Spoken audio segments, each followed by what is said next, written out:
Good afternoon and welcome to the Midday News. Here's what we have in the bulletin. Wavell Hinds bows out of South East St. Anne constituency race. Police identify body of one of two alleged goat thieves. And in sports, reggae boys need a point to qualify for CONCACAF Gold Cup quarterfinals. Thanks for joining us. Here are the details. We begin with news in politics. The PNP's Wavell Hinds has backed out of this weekend's runoff against Dr. Kenneth Russell in the South East St. Anne constituency. Dr. Russell, while emerging victorious in the last runoff, failed to get the required 50% plus one threshold. He and Hinds were again scheduled to battle for the seat on Sunday. But with Hinds pulling out, the People's National Party a short while ago confirmed Dr. Russell as the standard bearer for the next election, replacing Lisa Hanna. And former PNP Deputy General Secretary Raymond Price has come out in defense of Pollster Don Anderson. This following the Jamaica Labour Party's criticism that the latest PNP Commission poll is not credible. PNP commissioned Don Anderson poll indicates that support for the Jamaica Labour Party JLP has declined. The revelation has left tongues wagging about the future of the JLP. For starters, the JLP has claimed the poll is not credible and that the PNP simply got value for money. While defending his work, Pollster Don Anderson said his reputation speaks for itself. And former Deputy General Secretary of the opposition People's National Party Raymond Price agrees. The Don Anderson polls and the market and research company that he leads is the same entity that does the business and consumer confidence indices every quarter. He does other polling services for private sector. He's done polling services for your organization. He's done polling services for the very people that are now criticizing him.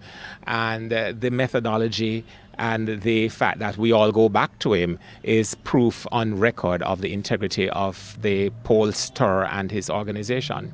For Mr. Price, the poll findings equate to the impact of the strategies the PNP has been implementing to win over citizens who have chosen to not participate in the electoral process. As well as to now starting to attract persons from the other subgroups, particularly new voters and first-time voters, to let them know that we are the party of progress, the party of development, and the party of really allowing persons the capacity to achieve their own dreams for themselves. He reasons that the decline in favorability for the JLP is as a result of its own actions. Their public relations, their glossy advertisements, their frequent time signals, and their dominance of social media.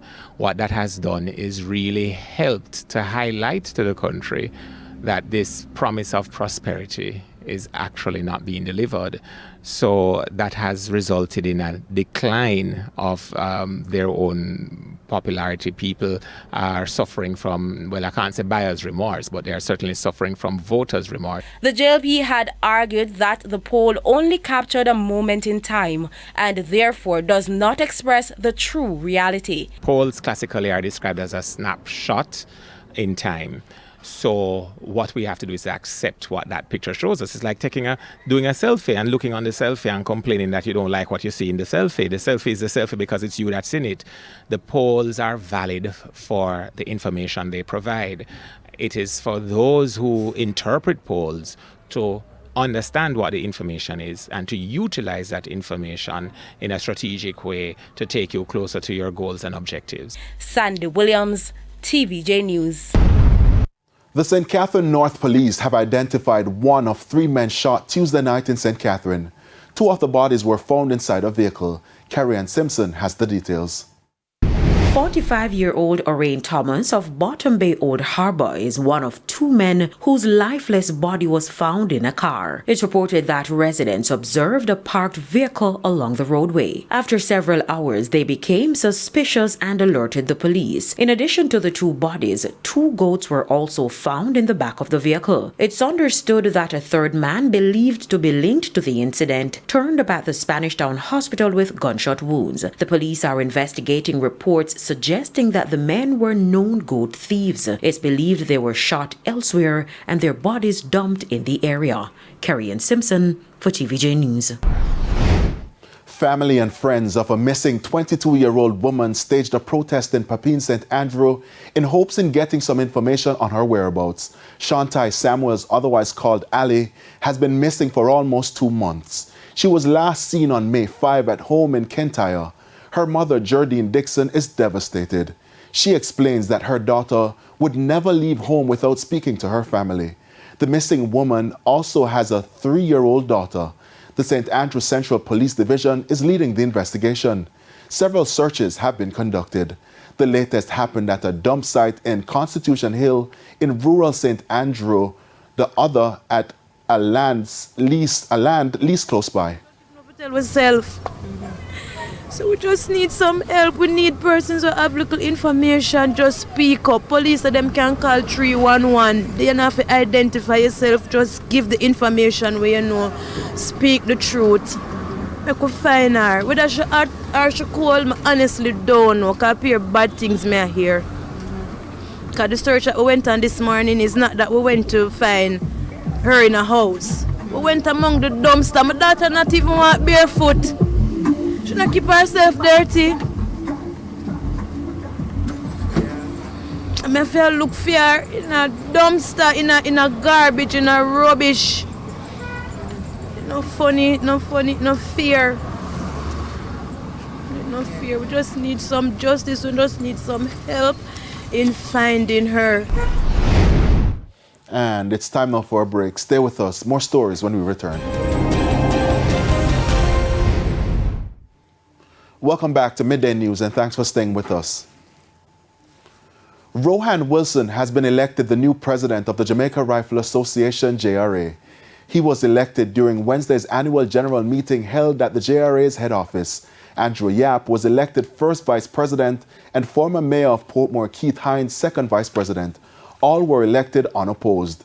The new executive comes 3 weeks after the resignation of former president, retired Major John Nelson, amid controversy after the Firearm Licensing Authority revoked his dealer's license after it was discovered that a member of the JRA sought to improperly purchase a rifle that was imported in the island for a competition last October. Loyal and dependable. That's how Prime Minister Andrew Holness described the late former mayor and councillor of the Seaforth Division, Joan Spencer.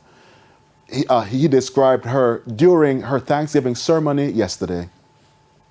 2 very important traits in a political representative. So it's not just that she sticks with the cause, being loyal, but she can advance the cause, and you will test that when you have difficult circumstances. Scores of mourners, including business leaders and politicians, gathered at the Coke Methodist Church in Seaforth, St. Thomas, to pay their final respects.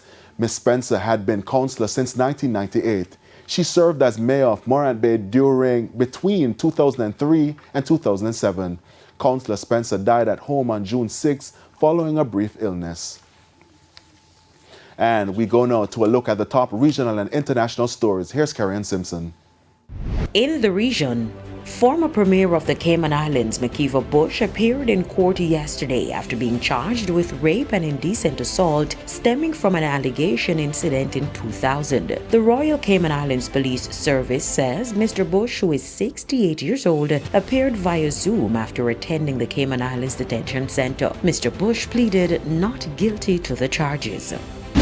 On the international scene, presumed human remains were among the debris recovered from the seafloor in the wreckage of the Titan submersible that imploded last week. The U.S. Coast Guard announced that pieces of the submersible were unloaded in St. John's, Canada yesterday. The sub's landing frame and a rear cover were found among the debris. The military branch said the remains will be analyzed by U.S. medical professionals as their investigation continues.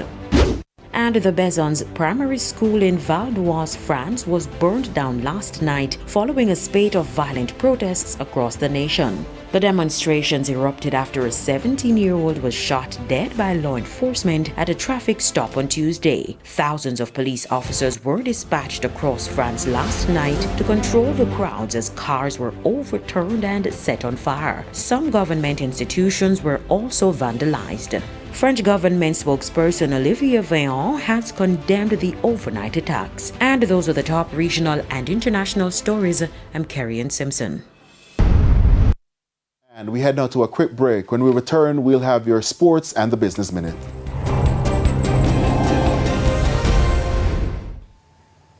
Welcome back. It's time now for the business minute.